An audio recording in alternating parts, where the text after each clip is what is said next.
Dating advice for men. Dating advice on how to be a better man, attract the women you deserve, have a spectacular relationship and get more from life. By Levi King. Introduction. The ultimate purpose of a man's life. What's the meaning of life? What's the point of it all? Might have asked yourself this question a few times in your life. And even if you might have found a possible answer to that question, it just leaves you with even more questions. Is a man's life all about women?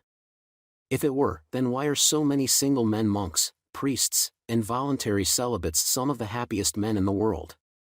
And why are so many married men some of the most miserable men in the world? Maybe it's not women. Maybe a man's life is all about success. So many men today are trapped in endless pursuits of success. And when they do achieve success, they find out it's not all it's cracked up to be. Some extremely successful men are so unfulfilled they end up killing themselves. So maybe it's not success either. Maybe a man's life is all about happiness. A mountain of scientific study has shown that the more you pursue happiness, the more miserable you become. It's all because of a fact that's supposed to be obvious from the beginning, that no matter how happy you are, you can always be happier if you do this, or if you own this, or if you achieve this. It's a game that never ends.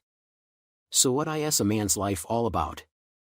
To get the most basic answer of all, one that all of us can agree on, we'll need to go back to our biology.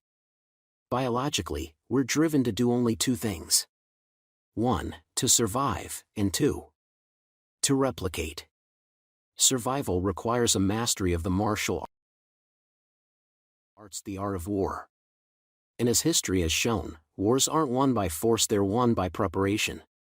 Meanwhile, replication requires a mastery of the Venusian arts, the art of love. And to win the game of love, it's not enough to be a good person. You'll also need good game and discipline. Notice something? Our two biological thrusts conflict with each other. To survive, we need to know how to defend ourselves from others. To replicate, we need to know how to align ourselves with others, namely, women. Our biological impulses create a conflict within us. No wonder so many men today are confused. The key out of this confusion is to first realize that life isn't an either-or proposition. It's an and proposition. You need to master both survival and replication. And as a direct result, you'll master women, and you'll master life itself. That's what a man's life is all about. It's the only equation that leads to true and lasting meaning, the kind that leaves a mark on the earth long after we're gone. This book is meant to give you the simplest, most straightforward way to find the meaning of a man's life. For simplicity's sake, mastery of survival and replication requires mastery of 4 basic areas. 1. Mastering yourself and the life you lead. 2. Mastering women completely. 3. Mastering the game of love. And 4. Mastering your family and household. I won't kid you. It will be tough. But I'm sure you'll agree it's better than never finding the meaning of your life, and it's better than making up a meaning for yourself, all the while knowing in the back of your mind you're bullshitting yourself. It's time you killed the confusion, the self-loathing, and the politically correct brainwashing. It's time to be a man. Part 1. Becoming a better man. Chapter 1. Masculine versus feminine energy. The first step to becoming a man is to realize you're one. Most guys today have bought into the lie that there's no difference between men and women, that they're equal in every conceivable way. Let me tell you why that's bullshit. The basic math of civilization has always been this: 1. Men protect women and protect children. 2. Women civilize men and raise children. Take any one of those roles away, and civilization collapses. 1. If men don't protect women, crimes against women and children shoot through the roof. 2. If women don't civilize men, broken and single-parent families would be the norm, and civilization would collapse in 2 or 3 generations. Here's the problem: that basic math of civilization is in grave danger today. There's the pervasive lie about men and women being equals. There's the pervasive lie that anything traditionally masculine is toxic. As a result, the overwhelming message men get from society is this: we don't need you. Now, it's easy to think, well, at least women today are happier and more empowered. Are they really? If you talk to enough women, you'll notice something they all have in common: they're desperately looking for real men. Some have gotten so desperate that, in a bid to stay sane, they've given up entirely. Hardly happy and empowered, if you ask me. Want to save women? Want to save the world? Start with you. What being a real man is about: a real man is, in the simplest terms, a man who's brimming with masculine energy. And masculine energy is not submissive. It doesn't tolerate bullshit. It's aligned with everything that's fundamentally good and meaningful in life. It takes charge. It dominates. It keeps the fabric of society together, no matter what that same society might say about it. Do you have masculine energy? Let's imagine you were watching TV, watching your favorite sports team playing live. Then imagine your girlfriend, a woman you like very much, walks in and says she wants to watch something else, like Grey's Anatomy. What do? A. Be a gentleman, switch to Grey's Anatomy, and watch whiny doctors with her. B. Give her the remote and leave to do something else. C. Tell her to wait until your game's done if you picked A. Or B. Then on the surface, your woman might think you're a sweet gentleman. But deep inside, she sees weakness. And deep inside, she hates that. No woman wants a weak man, no matter how gentlemanly he might be. Why not? Because if you're weak, she can't respect you. If she can't respect you, she can't feel attracted to you. And if she can't feel attracted to you, she can't love you. And so she breaks up with you, or she leaves you for a stronger guy, even if that new guy is not a gentleman, or she henpecks you to death. This is the reason why so many nice guys never get the girls. And if you're not as successful with women, and in life, as you'd like to be now, you know why. Let's fix that. Masculine energy is key to sexual attraction. In his book, The Way of the Superior Man, spiritual teacher David Data describes sexual attraction as a force of passion that arcs between masculine and feminine poles, and all natural forces flow between these poles. The stronger the masculine energy, and the stronger the feminine energy, the stronger the sexual attraction between them. You only have control over one half of that equation, your masculine energy. Here's the thing: you may never hear women express their attraction to masculine energy. Instead, you might hear them say they're looking for kind, understanding, loyal gentlemen. Which we now know is just a lie they tell themselves and others. But who do they really feel attracted to? Without a doubt, it's strong, dominant, purpose-driven men. You are to be that man. You've just taken the first step towards becoming that man by knowing the difference between men and women. What's the second step? It's to know the differences among you and other men. That's up next. Chapter 2. Beta males versus alpha males. What are the differences between you and other men? Let's start with the most basic and most glaring difference of all. I call it glaring because it's the first thing women consider when they evaluate you as a man. And that's whether you're an alpha male or a beta male. An alpha male is, more than anything else, a leader. First, he's a leader of his own self. Then, he's a leader of others. Being a leader of your own self means having a purpose in life. This is incredibly important, so important that this book has 3 whole chapters on finding, living, and nurturing your purpose. For now, let's talk about what you should not be.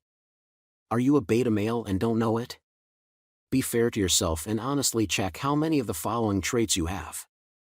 You're a people pleaser. You love to please, and you hate to be hated.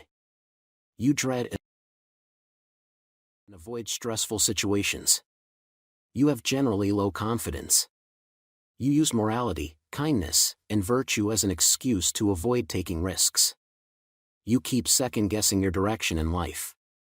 You change your mind to match the opinions of other people, especially women you like. You virtue signal, or more specifically, you criticize masculinity and its manifestations in order to get other people to like you. The more of the above-listed traits you have, the more of a beta male you are, the more women dislike you and the more work you'll need to do.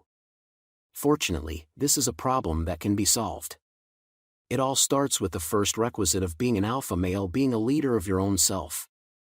And being a leader of your own self starts with finding your purpose in life, a grand mission that will fill you up and drive you forward no matter what's in your way. Let's find your purpose in the next chapter. Chapter 3. Finding your purpose.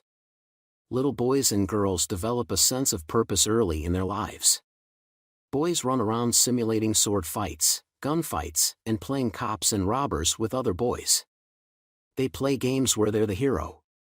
In other words, boys are attuned to the martial arts, the arts of war. We're attuned to the search for freedom and the overcoming of competition. It's what makes us men. Girls play, too, but the boys' mad search for excitement bewilders them. They're more content playing with dolls and pretending to raise a home. In other words, girls are attuned to the Venusian arts, the arts of love and nurturing. That's what they want. And it's not what you should want, despite what the feminists say. So if you don't know your purpose in life, let's find it right now. What your purpose should not be. First of all, your purpose in life is not to get a woman. Let's get that straight from the beginning. Your purpose must be bigger than women. Why?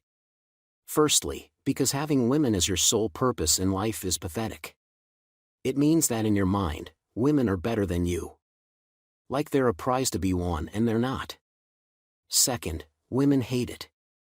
If getting a woman is your purpose in life, then you'll do anything to get a woman, and women will see you as an extremely weak guy. And you now know how much they hate weak men. Read this carefully. It's a woman's deepest need to attach herself to men of clear, unbreakable purpose.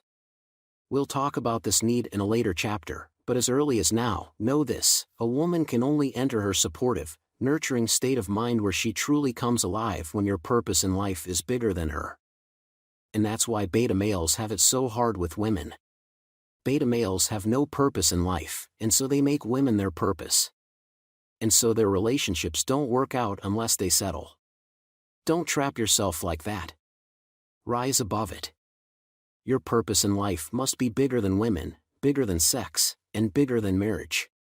So how do you find it? Here's how. How to find your purpose in life. Ask yourself this question: if money weren't an issue in your life, and you didn't need to go to work, what would you be doing? Do this exercise now. Get a sheet of paper or open a blank document on your PC. Write down all the different things you'd want to do in your life if money weren't an issue. The more detailed your answers are, the better. You can write what your ideal day would be like if money weren't an issue. Write down how you'd feel. Write what a typical month or year would look like for you. Write how you'd wake up in the morning and go to bed at night. Take as much time as you need. Once you're done, it's time to engineer your ideal life into reality. Take a look at the things you listed down. Then ask yourself, how can I do these things and make lots of money in the process? That's how you find your purpose. You find your purpose where your talents and interests intersect with solving a problem or filling a need in the world and getting paid well in the process. My purpose, if you'd like an example, let's use my own life. For me, what truly drives me is freedom. Freedom for myself and my family. Freedom of time to do whatever I want. Freedom of finances so I don't need to work unless I really want to. Freedom from someone else dictating my schedule. Freedom to train and practice martial arts anywhere in the world. Freedom to teach others how to find their own purpose in life. I engineered my purpose into reality in various ways, getting out of the corporate world and working from home, starting my own businesses and investment portfolio, giving up my old vices, alcohol, womanizing, arguing on social media, etc. Never giving up on my purpose no matter how hard things got. Now it's your turn. Your purpose. You might find your purpose in life today, after doing the exercise above. Or you might find it gradually, over the next several months or years, as you do the exercise over and over. That's okay. The mere act of trying to find your purpose purifies you. It gets rid of the junk in your life. It opens your eyes to your true potential. It strengthens your masculine energy. When you know your purpose in life, and when you're living in complete alignment alignment with it, it's a different world. Every victory at work, and every moment of intimacy with women, is magnified 1,000 times. You know, from balls to bones, that you're exactly where you're meant to be and doing exactly what you're meant to do. But if you're disconnected from your purpose, you'll remain weak. You'll feel empty, unfulfilled, and impotent. You won't be able to penetrate the world, and you sure as hell won't be penetrating any women anytime soon. Don't trap yourself like that. Find your purpose. Start now. Chapter 4. Living your purpose. Do not pretend to be more enlightened than you are. David Data. Here's one of the biggest roadblocks to finding and living your purpose in life: an unhealthy relationship with fear. Fear is a constant. It's a defense mechanism hardwired into our brains over the last 200,000 years. So you can't get rid of it, like some gurus might say. You can only have a healthy relationship with it. There are 3 different kinds of relationships you can have with fear, and only one of them is healthy. But let's start with the first and worst kind of relationship: avoidance. This is where you're actually afraid of being afraid. So you avoid people, things, and situations where you risk feeling afraid. You avoid pursuing your ideal job. You avoid building a business around your passion. You avoid pursuing the girl of your dreams.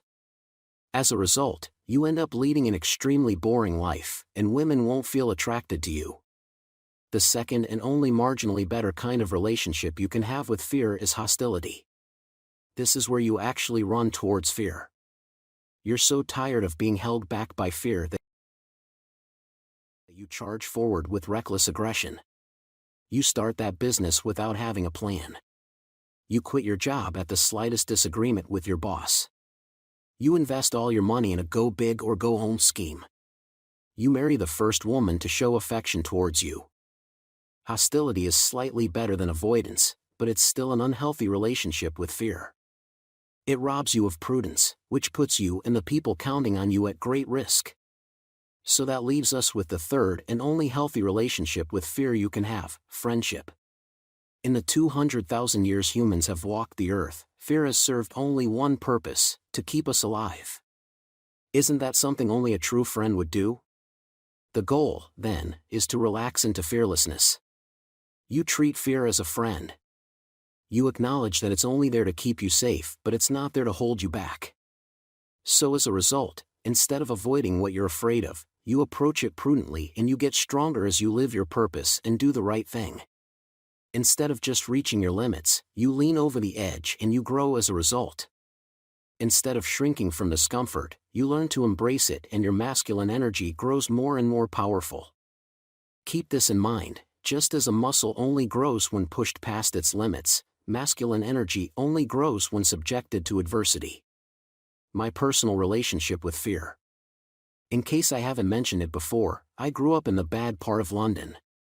There was gang violence, knife crimes, drugs, all that bad stuff.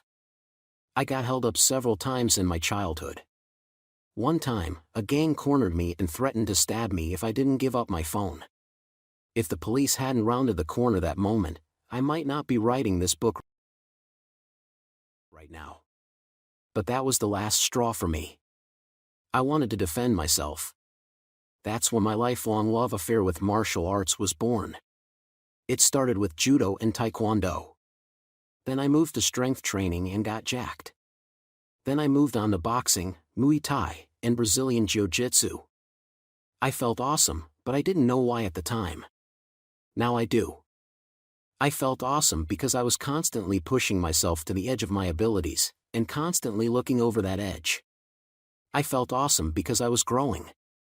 So learn this lesson as early as now: the only way to be happy in this life is to be constantly growing and making progress. Your goals will make you happy for a while. But growth and progress will make you happy for life. Are you growing enough? Are you making enough progress? Fast forward to today.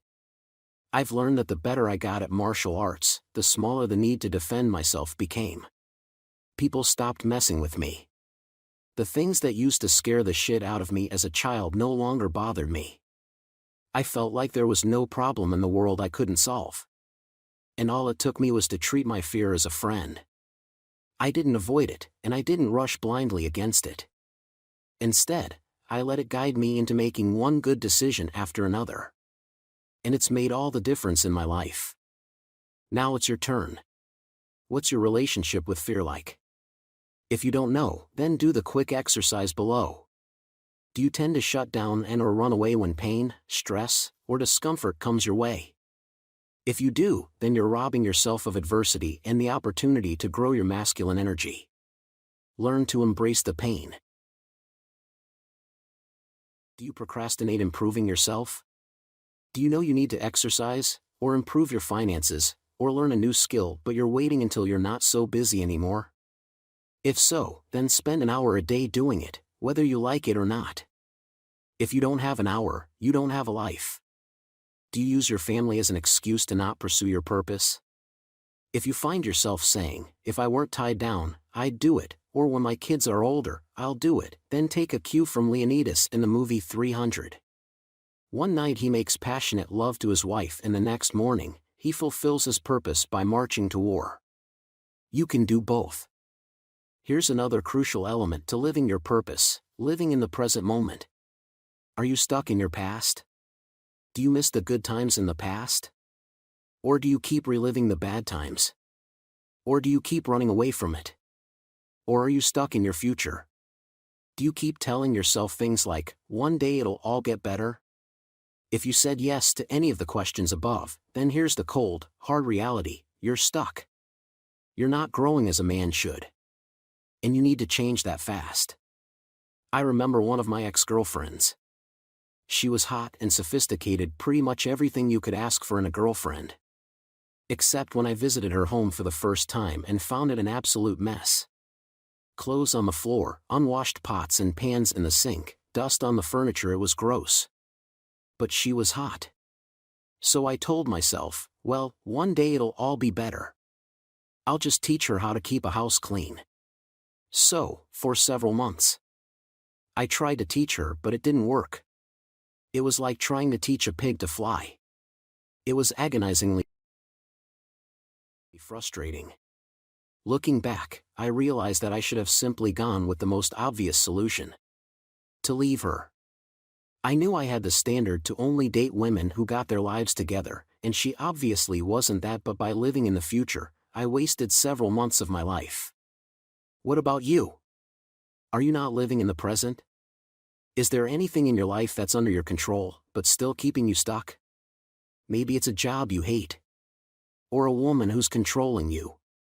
Or an obligation you willingly took on, but didn't have to, and now it's driving you nuts.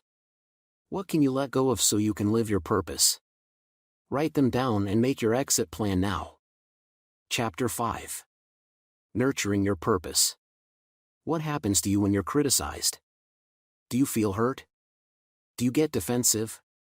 Do you feel the urge to shoot back? Or do you otherwise act like a woman would act when she got criticized? If you can relate to any of the reactions listed above, here's what it means. 1. You're an approval seeker and you may not know it. 2. And you don't have a good relationship with masculine energy. And those are two problems you need to fix urgently. The fastest way to kill your approval addiction and have a good relationship with masculine energy is this: to simply spend time in the company of other men, preferably those whose masculine energy you'd like to rub off on you. Find groups of men who are manly, who won't tolerate mediocrity, and who will call you out if you're being a wussy.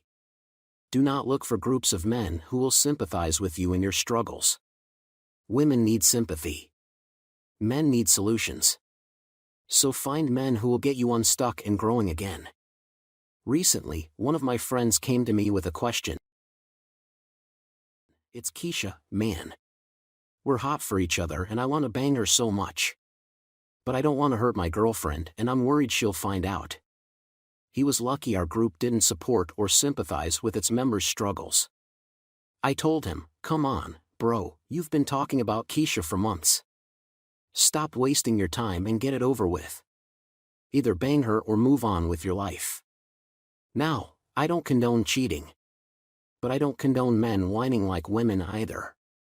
And between those two evils, cheating is the far lesser one. But my admonishing did the trick.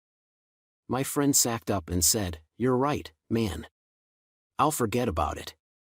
I don't want to mess up what I got at home anyway." Want to nurture your purpose in life? Then spend time in the company of men who will challenge your mediocrity, who are brutally honest with you, and who inspire you to grow. Find such groups now. Part 2, Understanding Women Completely. Chapter 6. What Women Really Want. How many healthy and successful relationships do you see out there? In the UK, 40% of marriages end in divorce. In the US, it's even worse, 50% of marriages don't last till death do they part. Worst of all, these staggering statistics don't even count the toxic relationships between couples who stay together for the kids or simply because they can't afford the divorce costs. Why are so many relationships so unhealthy and unsuccessful? 2 reasons. First, the world suffers from a lack of real men. Fathers and husbands aren't showing up. They're not taking responsibility. And their kids grow up not knowing what it takes to lead a happy, successful relationship. And so the cycle infects their generation, too. Now, if you did all the exercises in part 1 of this book, then this reason shouldn't be a problem for you. You're on your way to becoming a real man, and as long as you stay on the rails, you'll do fine. It's the second reason you'll need to worry about now. The second reason why so many relationships are not working out is this: men don't know what women want. What do women want? If you get your knowledge about women from mass media or from what they say they want or what your friends say about women, then you're in a bit of trouble. First things first, never take advice about women from women. Have you ever experienced this? A woman says she wants a kind, loyal, hardworking gentleman, but she ends up dating an abusive deadbeat. Or a woman gives you her number, but she never calls. Or a woman acts coldly towards you, so you stop giving her attention only to receive angry texts about why you're ignoring her. Learn the lesson if you haven't yet: women never say what they want. At least they can never articulate it truthfully and honestly. This is not necessarily done maliciously. My question to you is, how many times have you heard a woman say that she wants a kind gentleman who wines and dines her, only to find that she ends up with the complete opposite? Women have an idea of what they think they want, but what they are actually attracted to is a different thing entirely. As you'll learn later in this book, women might nudge you in the direction they want you to take them. But never take dating advice from them. Do all women lie? Being direct, keeping it 100, your word of honor, these are all masculine concepts. Women follow different rules. For women, feelings are more reliable than facts. Now,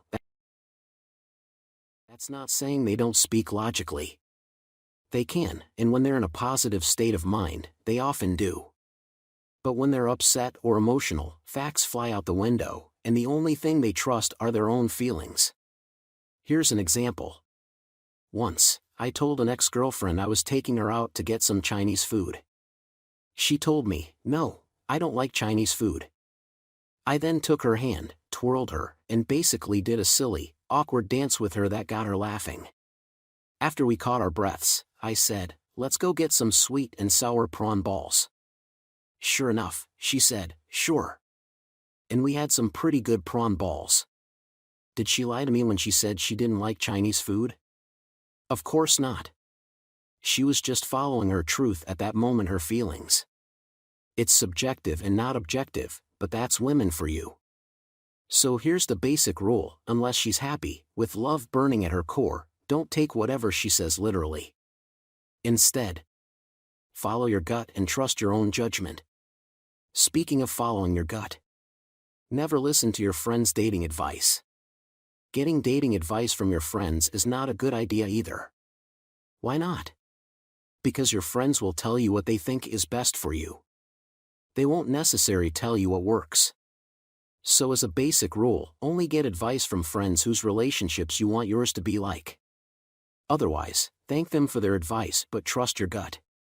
So what do women really want? Now that you know where not to get dating advice from, what's the answer to our burning question? What do women really want? To get a reliable answer, you once again turn to science. Over the past 100 Plus years, psychology has found that women have three basic needs in life. 1. To feel psychologically secure. 2. To feel physically protected. 3. And to feel materially provided for. This is the basic math to making a woman happy for life. Make her feel all three, and she'll love you forever. Miss even just one, and she'll only see you as one of her many options, and likely not the best one at that. Let's take a deeper look at each basic need in turn. Female need number 1, to feel psychologically secure. A woman needs peace of mind. She needs to know she can trust you completely. Only then can she mentally relax and be totally herself, without the need to protect her reputation or keep up appearances. In other words, she needs to be led by strong, purpose-driven, dominant guy, someone whose passions are under his total control. Now, don't get me wrong. I'm a fan of male-female equality in the corporate world and the academe. But I'm not a fan of forced equality, such as the kind brought about by third-wave feminism and the branding of masculinity as toxic. In fact, it can be argued that half of marriages today end up in divorce because of progressive ideas such as these. These new ideas kill the polarity between masculine and feminine energies, and when you undermine sexual attraction, everything else comes crashing down like a row of dominoes. So what's a man to do? Simple: be a man. And here are some tried and true ways to cultivate your manhood. Never show weakness, unless you're at a funeral. And if you have to rant, don't rant to your woman, save it for your male friends. Never beg or plead. Never put a woman in charge of your destiny. Follow your mission in life and live by your deepest values. If she loves you, she follows you. Live by the mantra, it's my way or the highway.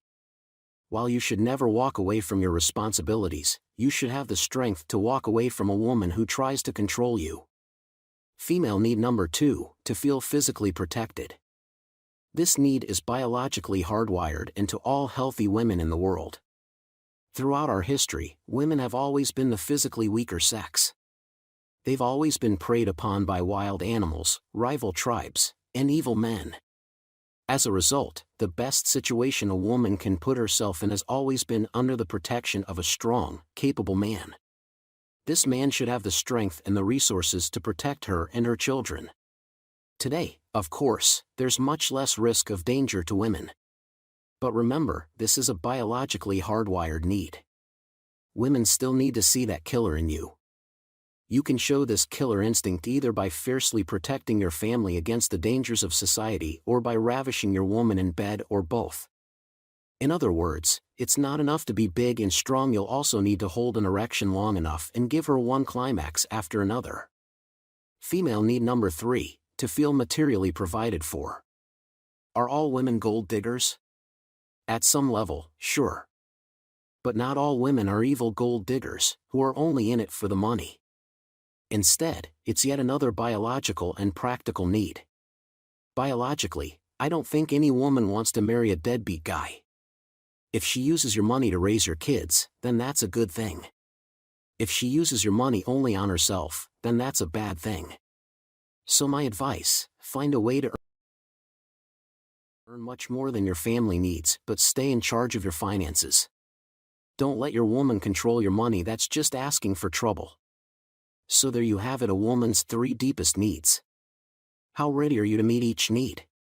How much work do you need to do?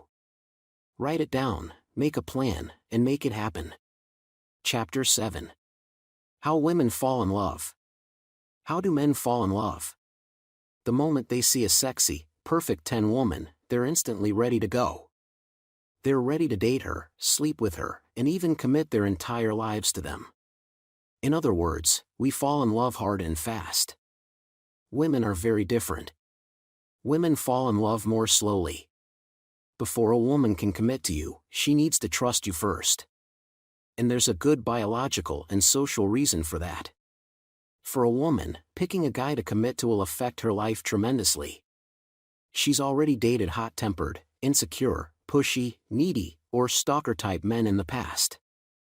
She wants to make sure you're not like any of those losers before getting into a relationship with you. So what's this guy to do? Date her, for sure. But treat each date as the great coach Corey Wayne defines it: a date is a fun-filled romantic opportunity for sex to happen. Here are 3 tips to put this bit of dating wisdom into practice. Tip number 1: do not complicate things. Coach Corey Wayne suggests you follow the 3 H's of dating: hang out, have fun, hook up. That's it.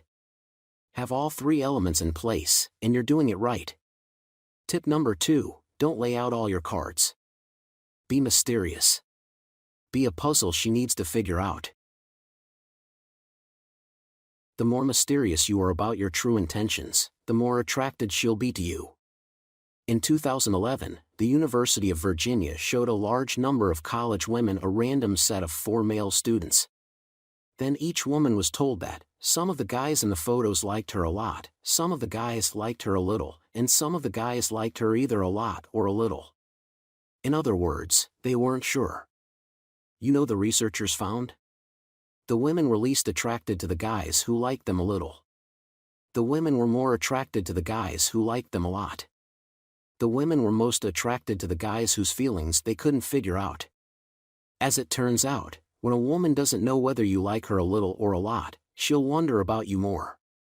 The more she wonders, the more attracted she feels to you. So, don't lay out all your cards in the beginning.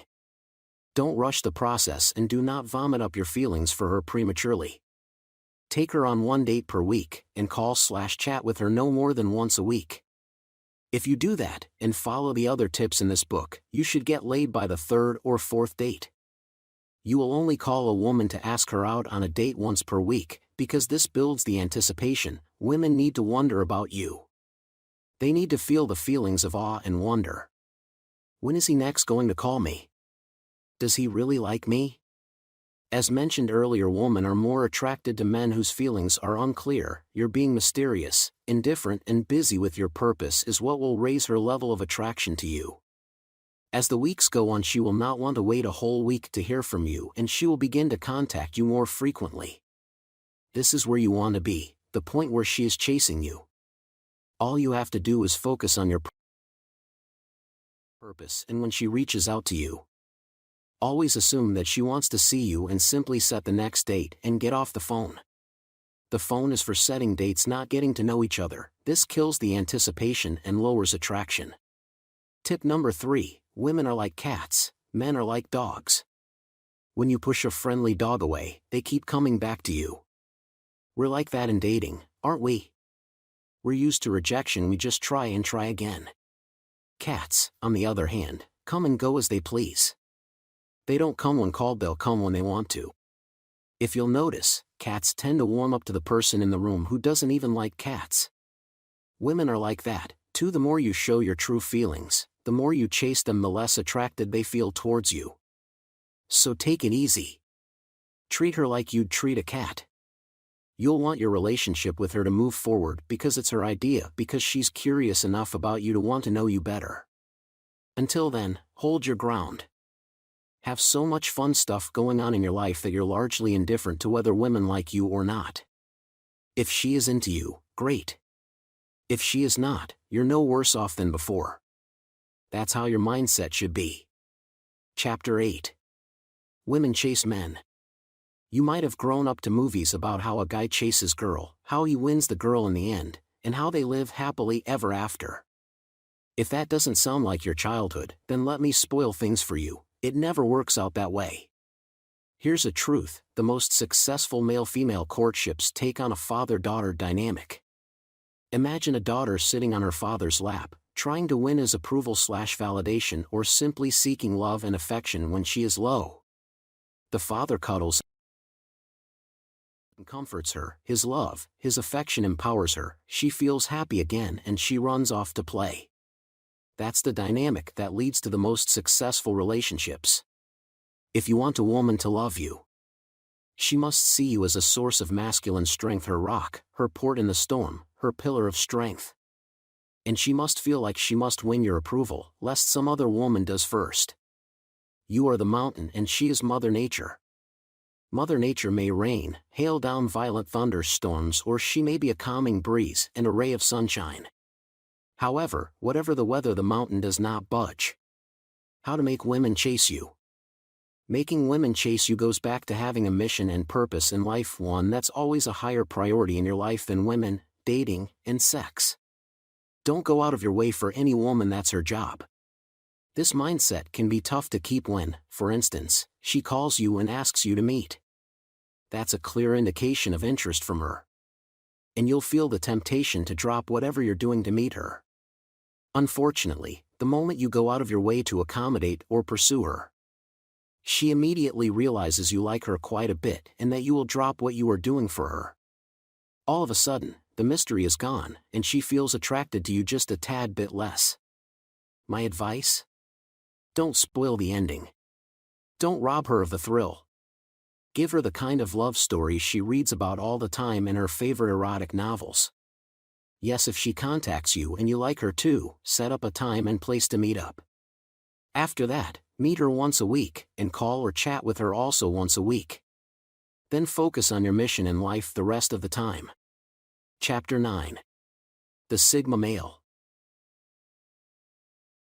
This chapter is important aside to what you've learned in this book so far. In case you want to stop being a weak and boring beta male but you are neither the brash domineering top dog alpha. Perhaps you don't find yourself particularly attracted to the social hierarchy, then perhaps you may be a sigma male. Think of it as being like an introverted alpha male. You rise to the top not through strength and assertiveness but through intelligence and independence. The sigma male defies classification. He doesn't belong to any pecking order in society, and so he's not subject to the usual scrutiny and criticism. He's like a lone wolf, doing his own thing and yet making his mark on the world and on women. And that's the difference between a sigma male and a beta male. The sigma male actually gets shit done. He has a purpose and a mission, and he carries it out in his own quiet, effective way. The characteristics of a sigma male. Here are the telltale traits that set a sigma male apart from the weak, boring beta male and the strong, assertive alpha male: independence from approval seeking. You should stop feeling like you need to prove anything, other than to your own self. When you don't need anyone's approval, no one can control you. Independence from social structure. You should avoid hierarchies unless absolutely necessary. Strive to live life on your own terms. Independence from ideology. You're open-minded about ideologies, e.g. religion and identity groups, but you question everything and resist conforming to any ideology until you're completely convinced of it. Sheer intelligence. You should want to know how the world works. You study, you learn new things, and you take up new interests all the time. If you don't love knowledge, you should. The ability to adapt. You embody Bruce Lee's philosophy of being like water. With your analytical and social skills, you can manipulate people and situations to your advantage. A preference for solitude. Being alone doesn't send you into a downward spiral. Instead, solitude recharges you and makes you stronger. Being alone is a good thing for you, it makes you happier. Self-awareness. You're your own biggest critic. You know your strengths and weaknesses inside and out and backwards. And ruthlessly pursue self-improvement no matter how slow and painful the path might be. Existing outside the rules. You may not follow the beaten path that aspiring alpha males take, yet you still get more than your fair share of women and success. A preference for silence. You know that keeping quiet is better than speaking. You keep your secrets close to your heart, and instead learn other people's secrets by listening to what they tell you. The only drawback to being a sigma male is that it can be lonely. If cultivating the traits listed above sounds too suffocating, perhaps you were meant to be an alpha male after all. But at the very least, it's good to know you can take two paths to happiness and success. Part 3, The Game, Getting the Woman You Want. Chapter 10. Your Ideal Woman. Back in school, have you ever been assigned the kind of homework where you had to write an essay about absolutely anything you like? Ever notice that kind of homework is the hardest kind of all? It's like, with every possible topic in the known universe and beyond to choose from, you just don't know how to get started. The same goes when it comes to your ideal woman. If you have no standards to the women you want to date as though you'd willingly date any woman, then you won't know how to get started or where to go. Life's too short. Don't get stuck like that. Your goal should be to be 100% clear about 1. The kind of relationship you want, and 2. The kind of woman you want. And here's a 5-step process to achieve that goal. Step number 1. Identify the kind of relationship you want. Do you want to be married with kids? Or do you want an exclusive long-term relationship, but with no kids? Or do you want to stay single and date around with as many women as you can practically handle? Or do you want something in between? You can't have it all. Choose the kind of relationship you want and stick to it. You can change your ideal kind of relationship later. But you can't do even that unless you choose one now. So take your pick. Step number 2. Identify the kind of woman you want. Take a sheet of paper and fold it lengthwise. On the left column, list down all the qualities your ideal woman must have. On the right column, list down all the qualities your ideal woman must not have. In both columns, write as many qualities as you can. Be very detailed. Write about her skin color, her accent, her intelligence, her body type, her beliefs, her political skew, etc. Step number 3. Pick your top 10 qualities in each column. This is where it gets fun, so be sure to do this step. Mark the 10 most important must-have qualities, as well as the 10 biggest deal-breaker qualities of the women you date. Then prioritize each list from 1 to 10, with 1 being the most important must-have or deal-breaker, and 10 being the least important. Now imagine your ideal woman exists, and you're head over heels in love with her, and your only chance to win her heart was to write a love letter. Write that love letter now. Praise the qualities you love the most about her. This step will give you a deeper appreciation for your ideal woman, which in turn will make it easier for you to find them in life. Number 4. Check yourself. Do you compliment your ideal woman? Do you two go well together? Or would people look at you and think, wow, she could do a lot better? Here's the catch. You must be the kind of person you want to attract. And that means having all the good must-have qualities you listed, and having none of the deal breakers you listed. So be honest now. What must-have qualities do you not have that you need to cultivate?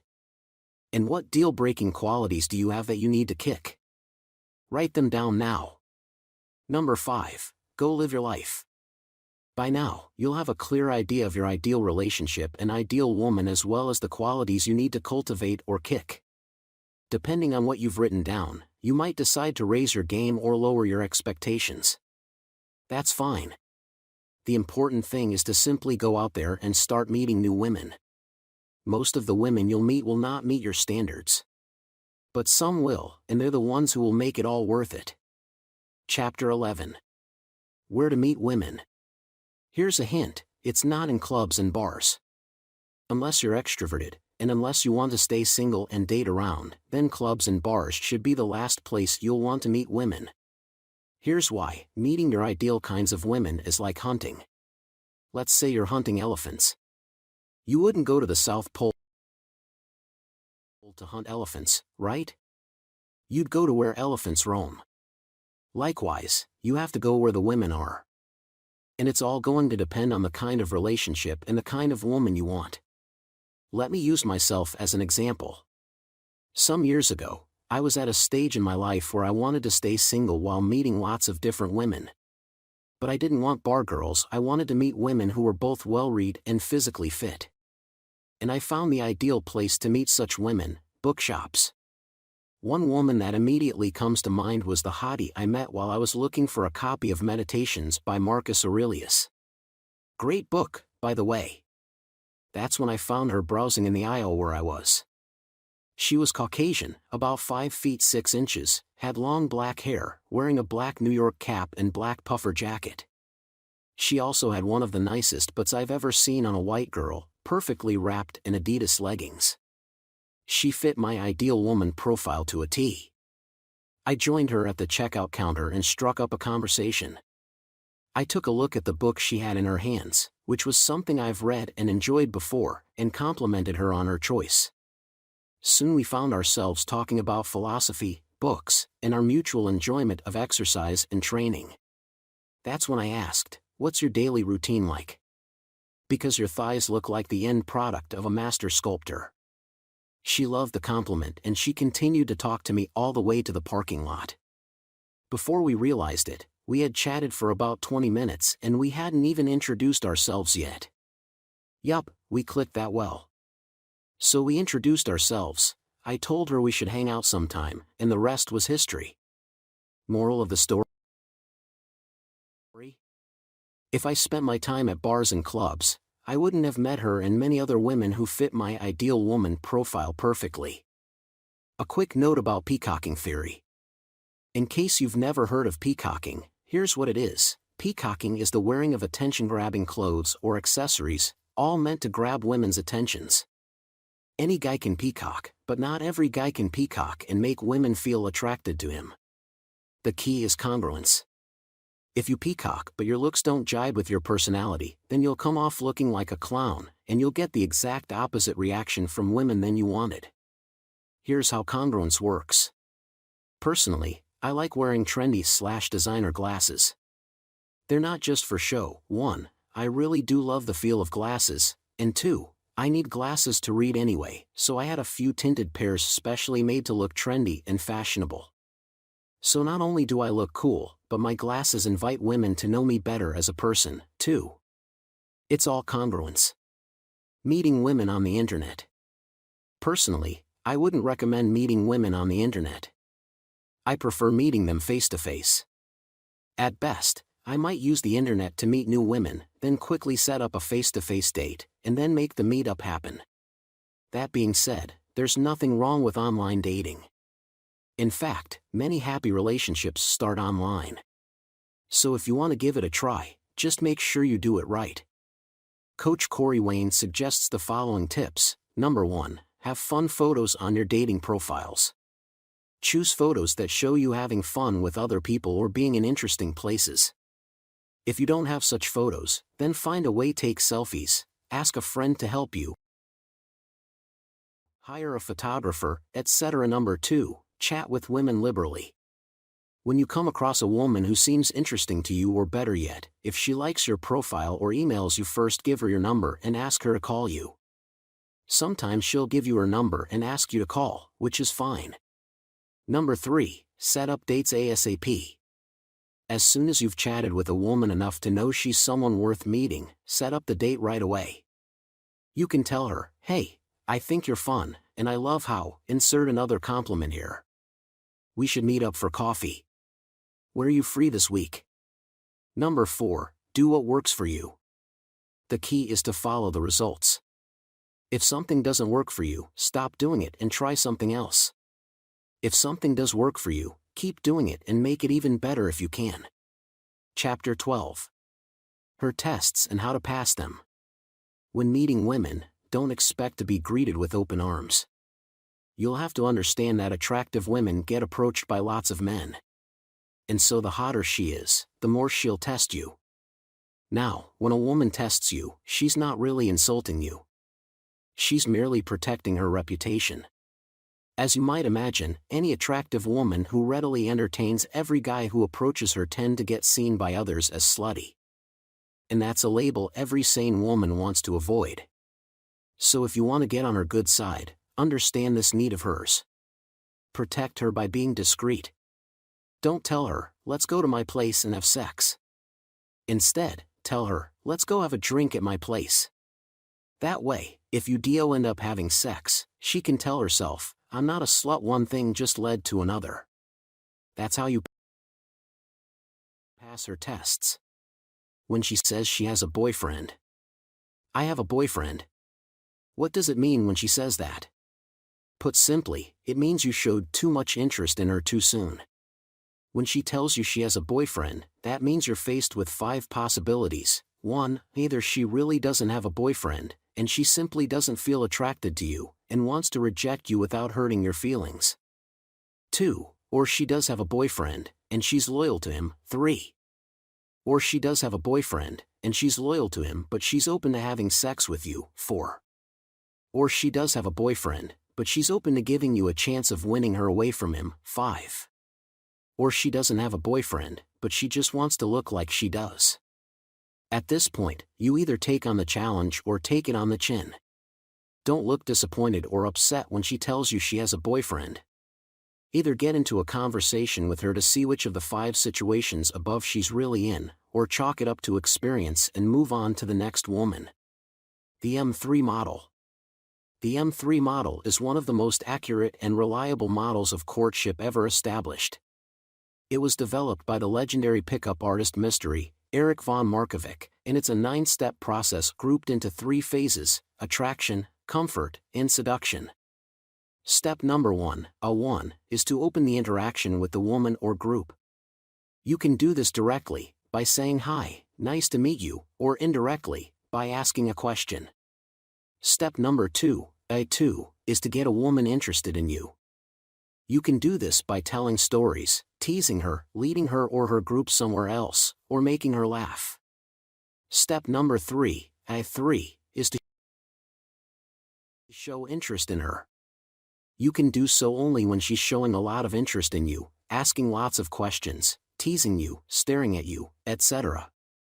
Step number 4, C1, is to have a deeper conversation with her. The key is to find as many common interests, views, and aspirations between you. Step number 5, C2, is to build that emotional connection with her. You create this you and me against the world vibe with her. This can spread over a few dates. Step number 6, C3, is to get intimate with her. You kiss, then you take her somewhere you can be alone, then continue kissing. Step number 7, S1, is foreplay. You turn up the intensity with more kissing, touching, fondling, fingering, etc., but you bite back the urge to have sex right away. Step number 8, S2, is called the last-minute resistance step. This is her last objection to sex, which you can overcome by pulling away first, or by taking a 2 steps forward, 1 step back approach. Step number 9, S3, is when you finally have sex. Don't disappoint her. The key is to go through all 9 steps in sequence, without skipping any step. Done correctly, this will result in a sexual relationship with you, either boyfriend/girlfriend or friends with benefits. Chapter 13. How to set dates. In this chapter, I'd like to talk about the first 2 steps of Mystery's M3 model. A1 and A2 cover the most important steps of the seduction process, successfully opening an interaction. It doesn't matter how good you are in bed, or how good you are at conversation, or what a great boyfriend/husband you'd make if you don't know how to successfully open an interaction, you're dead in the water. Luckily, opening a conversation gets easy very quickly if you follow a few simple tips. I personally follow these tips, so I know they'll work for you, too. Tip number 1, look for obvious choosing signs. It is important to understand that women do the choosing. That is why it is of vital importance to always be focused on your mission and purpose. You must simply show up as your best self. Examples of obvious choosing signs include: is a woman staring at you? Is she smiling at you? Does she look away when you catch her eye? Does you catch her looking in your direction again? These are obvious signs of interest. Don't waste any time, approach her and say hi. Tip number 2, watch out for less obvious choosing signs. These include when a woman unexpectedly puts herself in your orbit.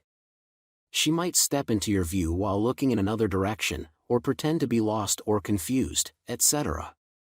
Do you catch her glancing in your direct but won't hold direct eye contact? She may shyly look to you floor if you do make eye contact. Is she playing with her hair or itch the space between her thumb and index finger? These are ancient biologically developed signs of female attraction. When this happens, then follow the next tip right away. Tip number 3, apply the 3-second rule. When you spot an attractive woman and decide you want to see if she's worth your time, approach her within 3 seconds. If you can't do that, then forget about her. Why 3 seconds? Because when you take more than 3 seconds to approach her, it means you're working up the nerve. And women have a sort of spider sense in them that tells them you're working up a nerve to approach them. and it instantly puts them on the defensive, and it also communicates that you are not a confident man who is used to beautiful women, which basically kills your chances of having a successful interaction with them. So before 3 seconds pass, approach her. And lastly, tip number 4, don't turn it into an interview. Don't just answer her questions, give funny answers that break the ice, make her warm up to you, and open her up to a deeper conversation later. Likewise, if you have to ask her a few questions, go right ahead, but don't stick to the small talk questions like where do you live and what do you do for a living. Instead, ask her questions to uncover things you have in common. The more common ground you share, the more easily you can move to the other steps in the M3 model. Demonstrations of higher value. As you meet more and more women, you'll realize that if you want them to see you as more than just another guy, you must set yourself apart from other men somehow. That's where demonstrations of higher value, or DHV, come into play. Women will instantly see you as special when you show DHVs like the following: popularity, wealth, being a leader of men, being absolutely non-needy, also called outcome independence, giving off that provider/protector aura, teasing her with confidence, sheer intelligence, etc. What's your DHV? False time constraints and getting her number. One big mistake many men make is overstaying their welcome with a woman. They gab on, and she starts wondering just when the hell they're going to leave. Don't make that mistake. The best way to avoid this mistake is to use a technique called false time constraints in order to get her number. False time constraints means being pressed for time, or at least pretending to be. For instance, when you tell a woman, "You're pretty interesting. If I didn't have to leave right now, I'd love to talk more. Can I get your number?" Or "I can't stay long, so let me ask for your number now." Or "I gotta get back to my friends in a bit, so you gotta give me your number now," then you're using a false time constraint. And the effect is the same. It makes it much more likely for a woman to give you her number. Compare the 3 statements above to a straightforward "Can I get your number?" and you'll see the power of false time constraints in helping you get what you want from women and other people, for that matter. Women of beauty are rarely found alone. If a woman is attractive, she'll most likely travel in a group. This could be a group with other girls, or a mixed group with guys and girls. And if you want to meet attractive women, you'll need to know how to approach and get accepted by the group. I remember a guy in my university days who could approach groups of people and get them roaring with laughter within moments. I decided to eavesdrop on his approaches to learn his secret. I realized that he was talking about absolute shit about what he had for breakfast, or what he saw on Animal Planet the other day, etc. But he opened with such confidence and warmth that he got accepted into new groups very often. The lesson? It's not what you say. It's how you say it. Here's a 4-step process to open groups. Number 1, first, approach the other people in the group, and not the woman you want to meet. Open the interaction directly, e.g., "So how do you know each other?" or indirectly, e.g., "Hey guys, can I have a minute? I need your opinion on something." Get creative.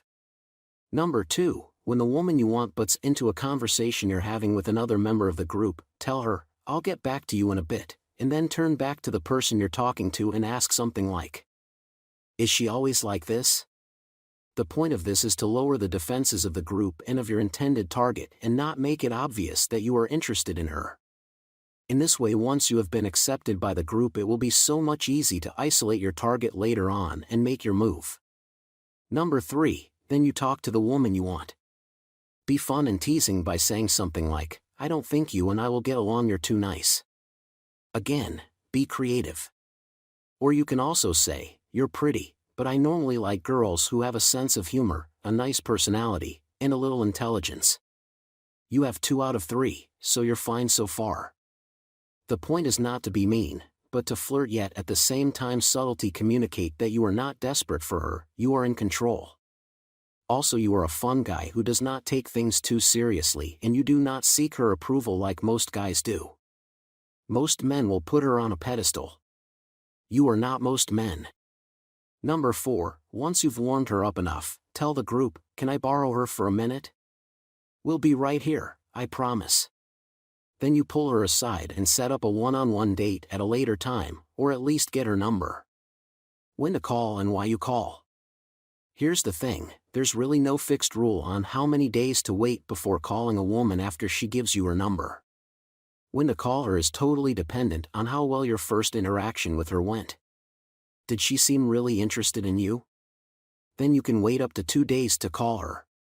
Did she seem not too excited? Then you may need to call her much sooner, like the next morning. The key is momentum, you got to keep it going. How to set dates properly so she keeps them. One major problem you'll need to face in dating is flaking. If you don't set up your dates properly, there's a high risk the women you meet will flake on your date either by canceling the date or not showing up at all. It's a pain. Here's how to set up dates properly so the women you meet will keep them. Number 1, ask for her availability. Ask her, "When are you free?" Then pick a time during her free days to meet her. This approach works because she sets the date with you, instead of you setting everything up and expecting her to comply. Number 2, only date if she's excited to see you. Remember, you're the prize here. If you want to see her more than she wants to see you, then it's probably not worth the effort. Number 3, never accept maybe. If she's not sure about meeting up with you, tell her, "Sounds like you're not too sure. Just let me know when you're free." She'll either agree, "Yup, I'll let you know," which means she's not really interested and neither should you be, or she'll change her mind, "No, it's cool, Friday's fine." Really? I remember a woman I dated a few years ago. We had already gone on 2 dates, and I was working on a 3rd date on a Saturday, where I'd go to her place and cook dinner. She was unenthusiastic, and so I said, "You seem unsure. Let's do it another time, then." A few days later, she changed her mind. So we spent that Saturday together at her home, and let's just say the oven wasn't the only thing that got hot that night. Number 4, never call back to verify. If she asks you to call her on the day of the date, or the day before, to double-check if she can make it, don't bite. Reschedule instead. "I guess you're not really sure about Friday. Just let me know when you're really free." Number 5, set the time, date, and place. Tell her where and when to meet, and then wait for her to agree. Awesome. Saturday, 7 p.m. outside Green Park Station. If something comes up, give me a call, otherwise, I'll see you then. If she really wants to see you, she will. Any less than that, and she's probably not worth your time. Chapter 14. The first date. The dating stage is the essential comfort-building stage in the courtship process. It's where your game comes into play. Your goal should be to give her such a great experience dating you that she goes and tells her friends, "There's something about him, I can't explain it, I've never felt like this before in my life." Keep in mind that when a woman agrees to go on a date with you, it means she already sees you as an option. You're a potential lover. So don't blow it. The first rule of the first date is to not plan anything extravagant and instead keep things simple and straightforward. Here are a few things you should not do on the first date. Don't take her to a dinner, coffee, or similar situation where you just talk and do nothing else. I call this the sales pitch date, and it's as boring as it sounds. Don't take her to a concert or a movie. In some ways, these can be worse than sales pitch dates because you can't even talk, it's too loud. Don't take her on a lunch date, that's a straight path to the friend zone. Instead, your goal is to give her a date experience that has 2 elements. 1, it gives her the opportunity to see you as a confident guy. 2, and it's a shared experience like you were partners in crime. You'll want to create a you and me against the world kind of vibe with her.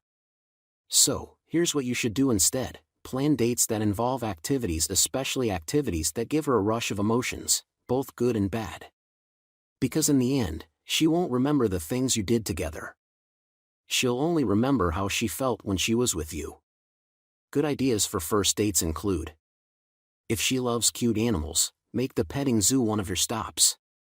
She'll associate the urge to hug everything with you. If she's intellectual, make a stop at the museum.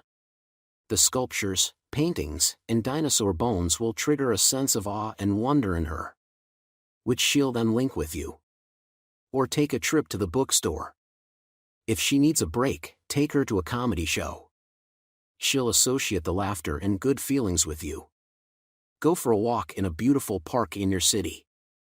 The main thing is to be creative and take the lead. You must have a plan for the date, but also be flexible enough to change things on the fly.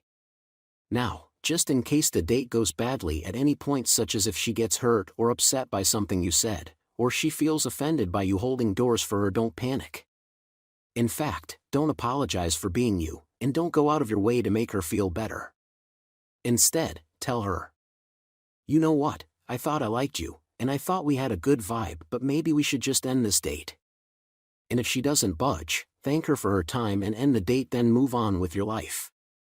That's how it should be. Now let's talk about what to do when the date does go well. How to keep the date interesting.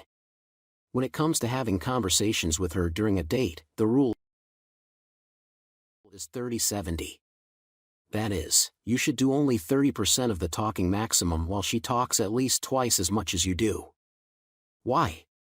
Because the goal is to make her feel an emotional connection to you. And the more a woman talks to you, telling you about herself and trying to win your approval, the stronger the emotional connection she feels towards you. So, ask her questions, and let her answer. Your questions should help you uncover things you have in common with her, which will only enrich the conversation and deepen the connection. Here are examples of good questions to ask. If money weren't an issue, what would you do with your life? Tell me a fun secret about you. Give me 3 good qualities, besides your looks, that you're most proud of. Meanwhile, you'll also want to call her out when she says something silly or obviously false. Tease her about it, but accept her for who she is. This creates the feeling of trust and safety. She knows she can't fool you, but she can let her hair down with you, too. Also, be polite with other people you interact with during the date: baristas, waiters, hosts, guides, and so on. It tells her you're a guy who has his life in order and doesn't need to push people around to feel significant. Should you compliment her? The answer is yes, only if it's a genuine compliment and gift from your heart, but you'll want to keep your compliments to a minimum. Also, my rule is to only compliment a woman if my compliment is genuine. I don't agree with flattery, it gets you nowhere. If you do compliment her, be sure your compliment encourages the role you want her to play in your life. For instance, if you want her to be your confidant in life, tell her she's a great communicator. Or if you think she has a great body and would like to see her stay in shape, give her compliments like, "Your outfit really complements your figure." Or if you enjoy the fact that she is easy to get along with and would like to see more of that in her, tell her, "I really have enjoyed spending time with you. You're really fun to be with." You get the idea. What never to talk about. When you're doing the talking, here are a few things to never bring up. Never talk about how much money you make, your cars, your looks, your clothes, your watch, etc., or anything else to try to impress her. This is approval seeking, and it tells women you're insecure. Never talk about your future together. In fact, don't even talk about the second date during the first date. This tells her you're a needy guy who doesn't really see many women. Never talk about your exes, unless you're telling a funny story or talking about them in a positive way. Any less than that, and it makes you look like a bitter ex-boyfriend, someone she does not want to be involved with. About kissing. The great coach Corey Wayne said about dates. A date is a fun-filled romantic opportunity for sex to happen. Emphasis added by me. Ideally, your dates will go so well that it's only inevitable for sex to happen. And when a date goes so well, the next step on the road to sex is to kiss her. Duh, right? Now here's the thing, you should only ever kiss a woman for the first time if you're sure she's into you. Signs she's into you include touching you, bumping you, grabbing your arm and pressing it against her breasts, etc. She's also thinking about kissing you if her eyes keep moving from your eyes to your lips. She likes you. Now it's time to move in for the kiss. Here are a couple ways to escalate onto kissing. 1. After she bumps you or touches Essentially, say my turn, and smell her neck. If she lets you do it, it means she's ready to kiss you. 2. Ask her, on a scale of 1 to 10, how good of a kisser are you? If she gives herself a high score, tell her, I'll be the judge of that, and move in for the kiss. If she gives herself a low score, joke about it. Why? Do you need a tic-tac first? And if she tells you she's not going to kiss you, tell her, well, I never said you could. If she firmly declines to kiss you for any reason, don't get upset. Like everything else, it's no big deal. Enjoy the rest of the date, thank her for her time, and then move on to other women. The rule remains, you must go for the kiss at end of date. If she turns her face so you can kiss her cheek, it means she has no romantic feelings for you. Again, don't take it personally, thank her for her time and move on with your life. It should go without saying, but you should never kiss her on the cheek first. If you do, it's a clear lack of self-confidence on your part. If you want her, go for her. Have no apologies for pursuing what you want. But what if she does let you kiss her on the mouth at the end of the date? Unless she pulls you into her apartment and starts taking your clothes off, it's best to simply tell her, I had a great time. Good night, and take your leave. That's it. Don't promise to call, don't ask for another date, etc. Why not? Because most women don't feel comfortable with the idea of sex on the first date. At the same time, they don't feel comfortable going on a second date with a guy who's obviously after them, which is the message you send across when you promise to call or ask for a second date. So you do neither. You tell her you had a great time and go your own way. Leave her wondering about your true intentions. Leave her thinking about you. That being said, let me now talk about scoring on the first date. Again, it's never a guarantee you'll have sex with a woman after your first date with her. But you can do a few things to increase your chances of doing so. Here are a few of them. Number 1, take her to at least 3 locations on the first date. Remember, it takes about 4 to 10 hours of comfort building before she feels comfortable enough to consider sleeping with you. That's about 3 dates. But if you take her to at least 3 locations during your date, it can register in her mind as going on 3+ dates with you, and so the levels of comfort and attraction she feels skyrocket, even if she's only going out with you for the first time. Number 2, start the date at home. Tell her to meet you at your place. Then let her in for a few minutes, telling her, I left something in the bedroom, or I just need a minute to wrap something up. Then, after a few minutes, you take her out and start the date. This lets her become familiar with your place earlier, so she's more likely to come back to it after the date when you invite her. And speaking of number 3, invite her to your place after the date. When she's clearly interested in you, she's bumping and grinding on you, immediately invite her to your place for some drinks, or a movie, etc. You'll get a clue of what she likes during your conversations. This gives her plausible deniability or simply an excuse for herself to go back to your place. It's easier for her to do so when she has other reasons besides sex to go back with you, because after that she could tell herself it just happened, or it was his idea. And then, once you're alone. Number 4. Go for the kiss soon. You could take a minute to pour a couple of drinks in your kitchen, or turn on some music in your living room, etc., but do kiss her soon after you lock the door behind you. After you make out for a few moments, take her by the hand and lead her into your bedroom. What next? That's for the next chapter. What if she kisses you, but will not sleep with you? This is actually the most common outcome you'll probably get, and that's fine. Remember, it may take at least 3 dates before she gives into her feelings. Until then, continue the mystery. Don't call her within 48 hours after the date. Sure, you should set up the next date. Sure, you should date her once a week. But while it's you who's initiating contact with her, wait 2 to 3 days after each date before contacting her to set up the next date. If your dates are really good, she'll start wanting to see you more than once a week, and so she starts initiating contact with you. When she does, keep your interactions short, 3 to 5 text messages back and forth tops, or 10 minutes max on the phone. Chit-chat for a while, then tell her, it's great to hear from you again. I need to go right now though. When are you free? I'd love to meet up later this week. Again, it's important to have more important things in your life than women. Remember, women should never be your number one priority in life.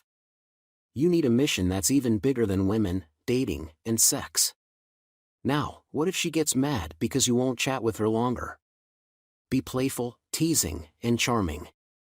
Tell her, you know I miss you. I've just been really busy, as always. And I don't know, maybe I like it when you miss me, too. Once in a while, send her a text to let her know you're thinking about her. But for the most part, she should be chasing you, and never the other way around. Once she does start chasing you, then it's okay to date her several times a week as often as she wants and as your schedule allows. Ultimately, she'll ask the question, so what are we? It's up to you. You can start a real relationship with her now, or tell her you want to wait just a bit longer. Chapter 15. Successful Seduction. The best kind of seduction is one where you control the place. It's best done at your own home or apartment, a hotel room, and so on.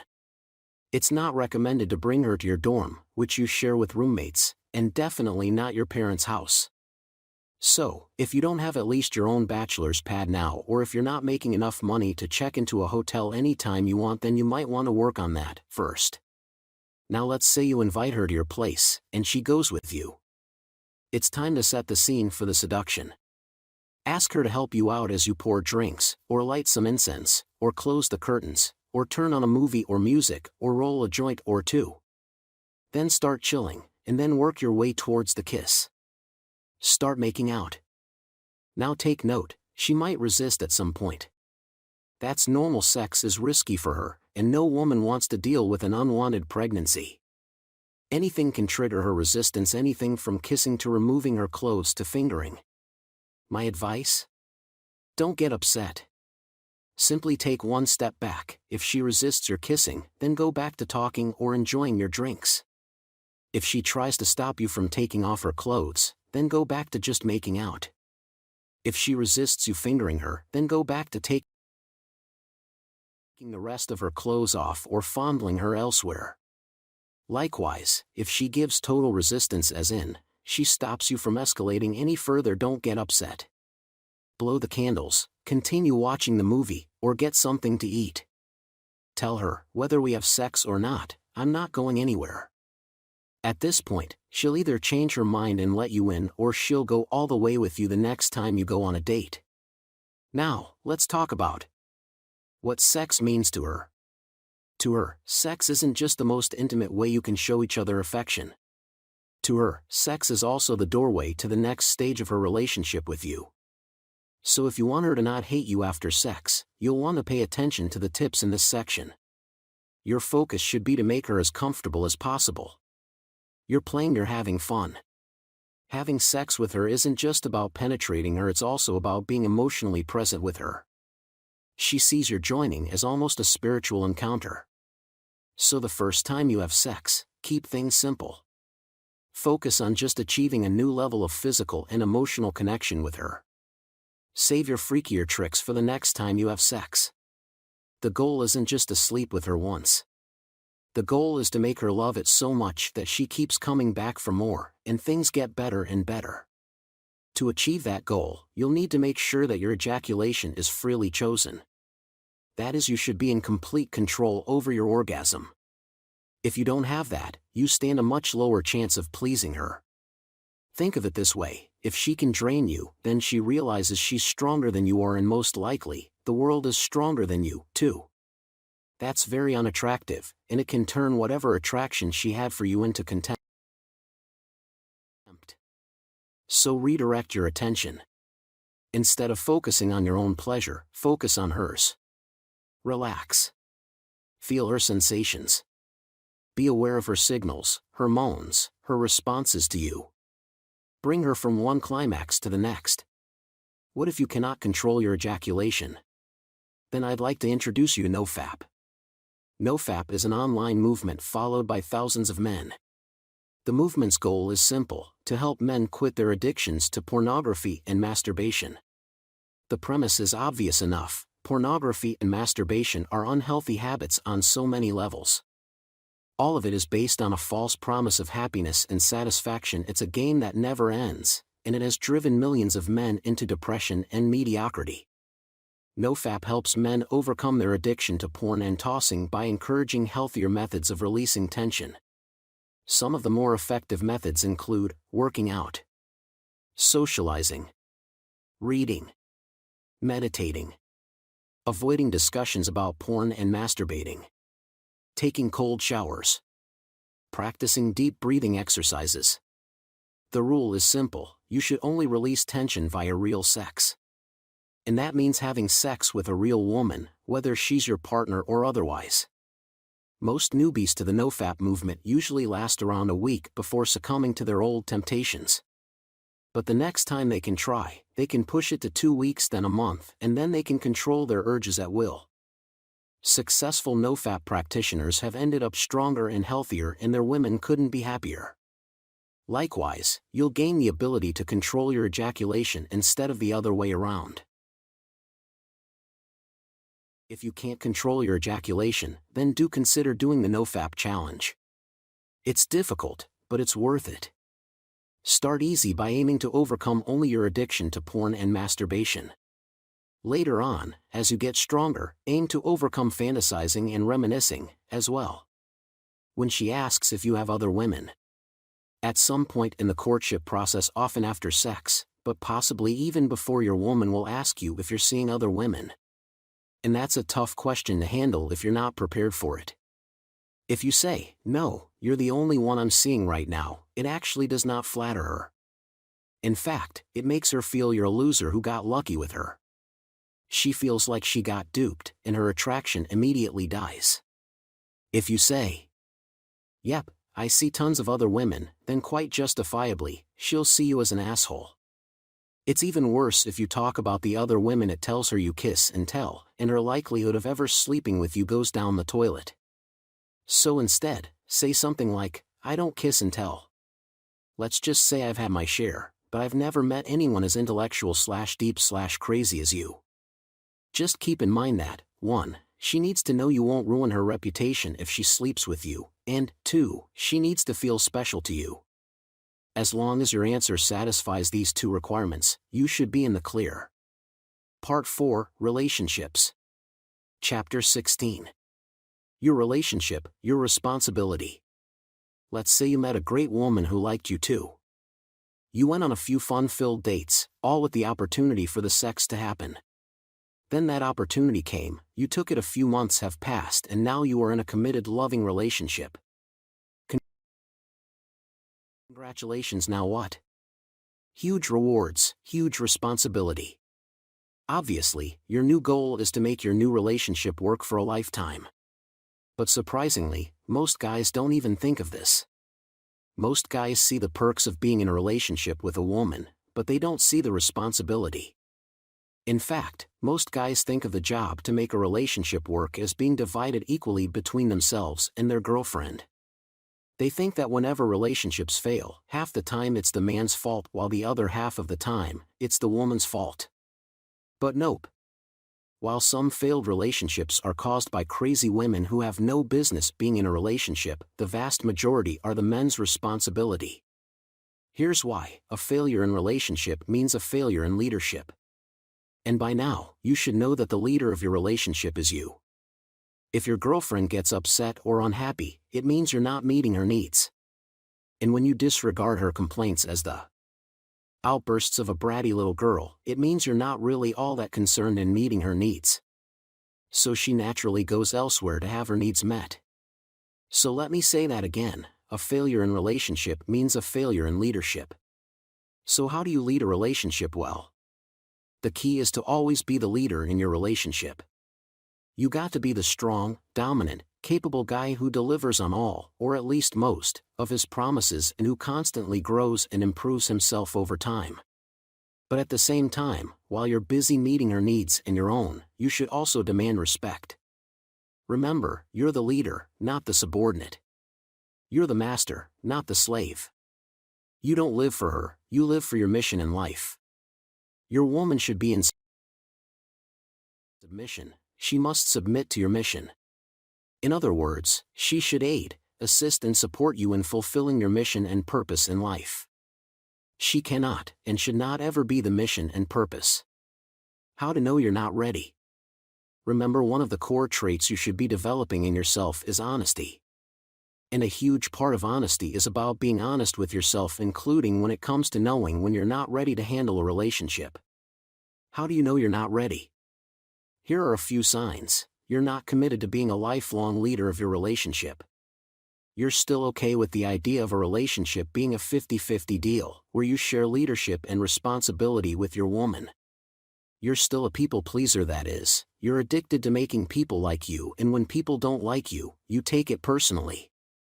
If you still have any of the traits above, then while you should keep meeting and dating women, perhaps it's best if you waited until you're ready before you got into a serious relationship. But on the other hand, if you are ready and if you're willing to accept a lifelong responsibility, come hell or high water, then congratulations. You're about to enter the most challenging, character-building, and rewarding phase of a man's life. Chapter 17. The purpose of a relationship is to give. Earlier in this book, you learn that every human being is hardwired to do two things: to survive and to replicate. It's the most basic driving force of humanity. It's not sexy, but take either one out, and humanity would be extinct in 2 generations. The most beneficial way to achieve these two primal goals is by leading what I call a give and give relationship. Let me explain. Give and give versus give and take. There's a pervasive idea in the dating world where a good relationship is give and take, where both partners' needs are equally met by the other. Unfortunately, this is a false belief because equality can never be achieved. The moment the 50-50 becomes 51-49, resentment begins to seep in, and the resentment snowballs until the relationship breaks up. This belief has caused countless failed relationships and marriages in the past century. It makes people, men and women, enter relationships with a mindset of, what's in it for me? That's why I recommend a different approach, a give and give relationship. This is a relationship where both partners are constantly giving of themselves to each other, regardless of equality. As a result, there's nothing to take from one another. That is the right mindset to have. Wouldn't you agree? Most men today go into relationships with a taking mindset. They want what's coming to them: free sex, higher status, more sex, the perk of becoming more attractive to other women.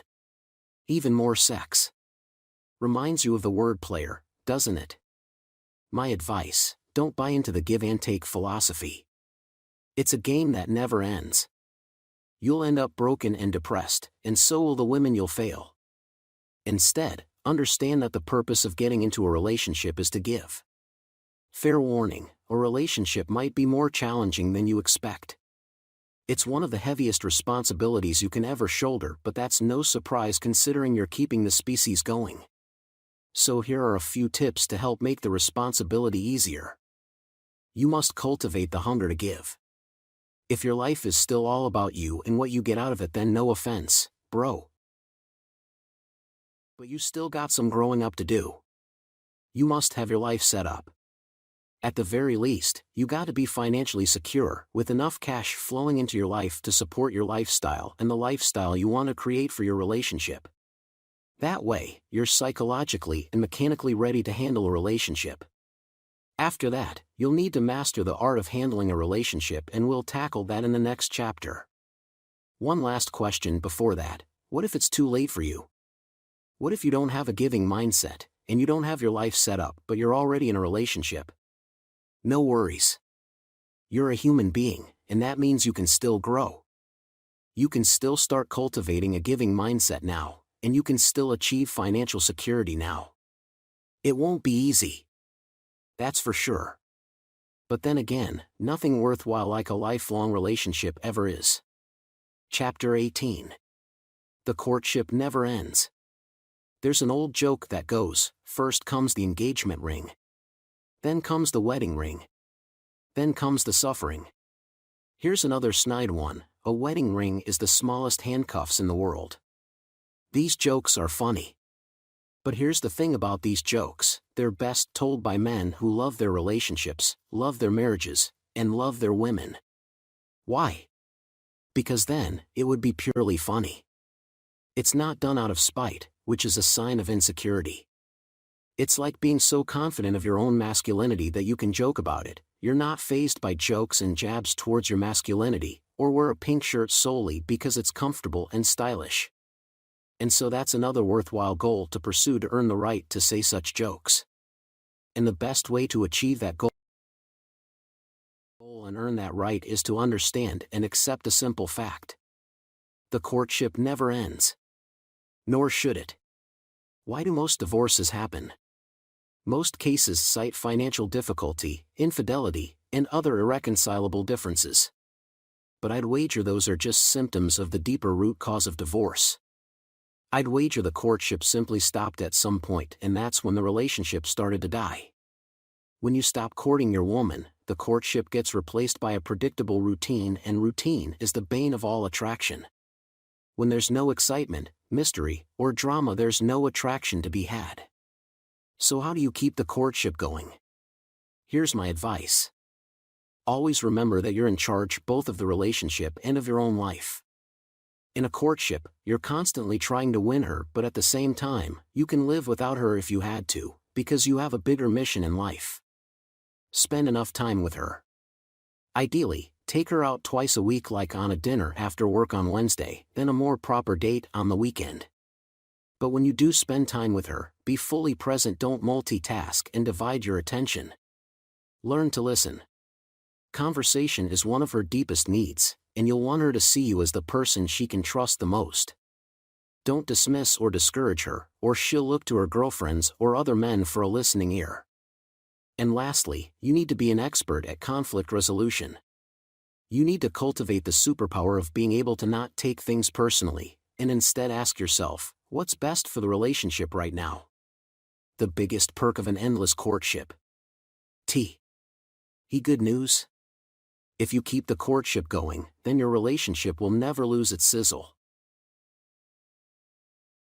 The courtship never ends. Ideal becomes literal. Your relationship will stay as exciting and rewarding as it was when you were still dating.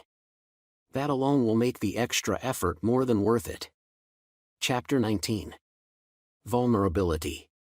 There's this critical element of manhood that's not often talked about, and sometimes even maligned, but it's extremely important in the pursuit of success and happiness. That element is vulnerability. And contrary to what most men think, vulnerability does not mean weakness or softness.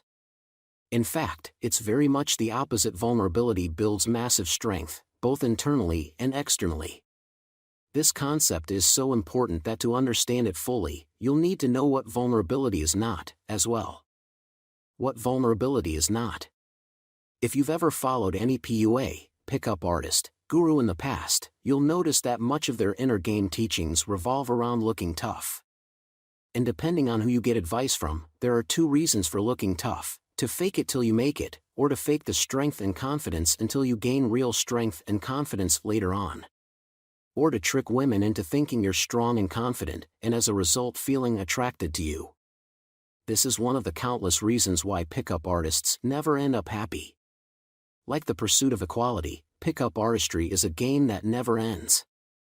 Every time you think you're successful with women, they catch on to you and then dump you, and then you start all over again, a little less confident and a little more jaded than the last time. This is why so many of the previous decades' pickup gurus would now tell you that PUA is not the way to go. Look around, and you'll see that most of these gurus are now reformed and now teach their followers how to cultivate real masculinity. And that real masculinity includes vulnerability. What vulnerability really is? Vulnerability is the ability to put yourself in positions where you can get rejected. It's the ability to face large risks, often risks that, when they don't pay off, might ruin lesser men. These risks might include starting a business you've always wanted, but might fail spectacularly. Quitting your current, stable job for a higher paying, yet less stable job. Being honest and upfront with a woman about your feelings. But here's the critical difference: when you're in a state of vulnerability, you actually don't care much about the outcome. In other words, you're outcome independent. If the business does well, then great, but if it fails, you'll be fine. If your new job goes well, then great, but if it sucks, you'll be fine. If the woman says she feels the same way about you, then great, but if she rejects you, you'll be fine. See the difference? It's the opposite of being needy, and it's the opposite of being desperate. Vulnerability is having the strength to face risks, and the toughness to handle life when those risks don't pay off. And this is a crucial piece of the puzzle when it comes to dating and women. When you're needy, either you'd never be upfront and honest with a woman about your feelings, because you're terrified of rejection. Or you'd tell her how you feel, but only in desperate hopes that she'll take pity on you and reward you with affection.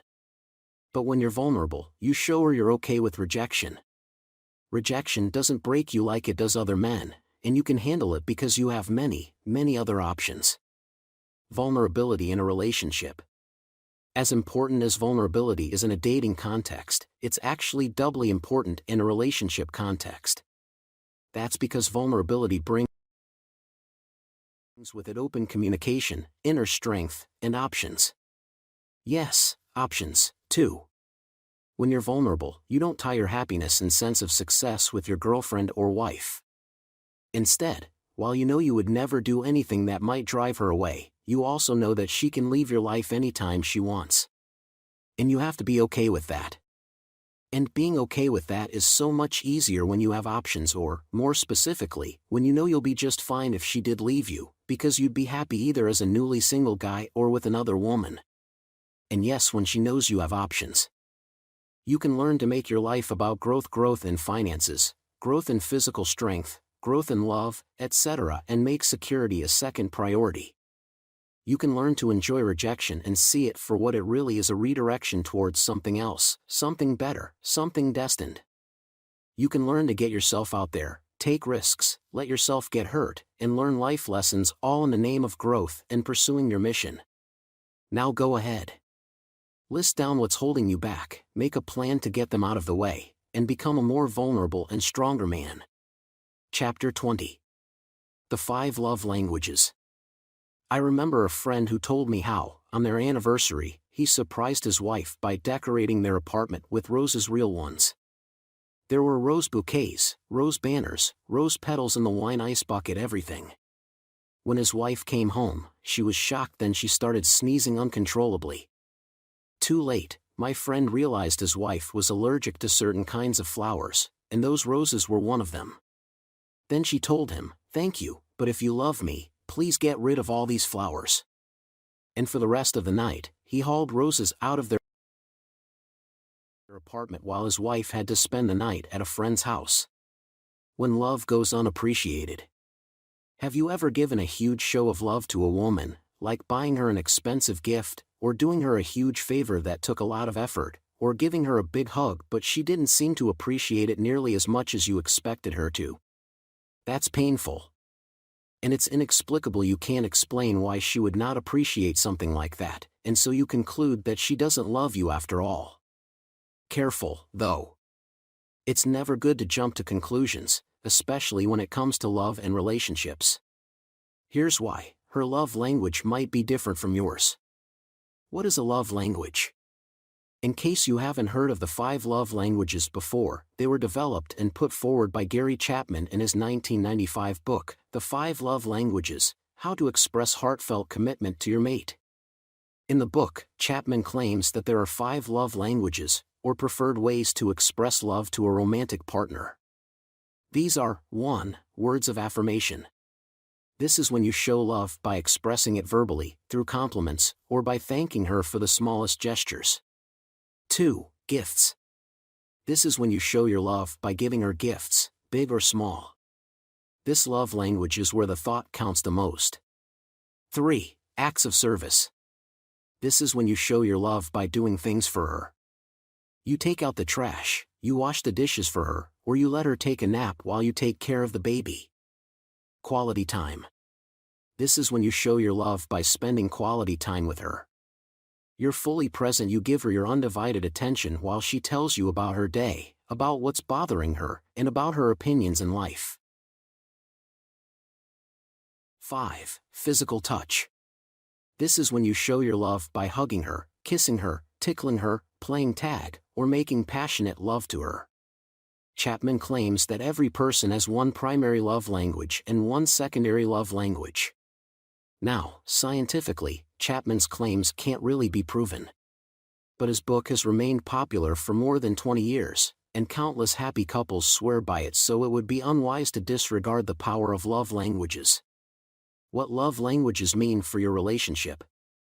The key takeaway is this: there isn't just one way to express love. There are many. And if you express your love in your preferred love language and your woman doesn't seem to appreciate it as much as you expected, then it's probably because she doesn't speak the same love language as you. That's also true of her. If she expresses her love in her preferred love language and you don't show as much appreciation as she expects, then she might resent it and feel unloved. So you'll need to do two things: observe her closely and find out what her primary love language is. You might even ask her directly if she has a preferred love language. Chapman's book has been around long enough that the idea of love languages is fairly common knowledge. You also need to communicate to her what your preferred love languages are. Simply knowing what each other's languages are just might save your relationship one day. So check yourself, and check your woman as well. What love languages do you speak? What adjustments do you need to make? Final word from the author. If you've never traveled in your life, or if you've been stuck in one place for way too long, then you've probably feel the allure of leaving it all behind and seeing the world with no map. Must be fun to travel the world with absolute freedom, huh? If you've ever felt that urge, then let me tell you two things. First of all, travel is awesome. Nothing opens the mind like it. So if you ever get the opportunity to see the world, do so. It's one of the best things you'll ever do in life. And secondly, never ever travel without a map. That's just nuts. I've tried it before myself, and it was hell. I got lost, I got mugged, and I spent a short time locked up abroad. It was a nightmare. Today, I still travel. But this time I bring a map with me. I study my destinations. I make a plan for my trip. And I take all the stuff I'll ever need. And as a result, I enjoy every trip I make to the fullest. I never get lost, I never get mugged. And I never spend a minute of my time stuck anywhere I don't want to be. Guess what? The same rule applies to your love life.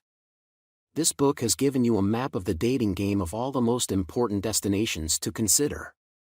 It has also given you the means to create a plan of action, one that will slowly, steadily build the love life of your dreams for you. And it has given you the skills you need to develop to achieve your goals in the shortest time and the least effort. If you put what you've learned in this book into action, then you won't get lost. You'll never get robbed of what you really want in life, nor of what you could truly be as a man. And you'll never get locked up in a situation you don't want to be. And instead, you'll enjoy women, the dating game, and your relationships to the fullest. And there's no substitute for that. Go ahead, you have the map. Now go explore the world. Onwards and upwards, Levi King.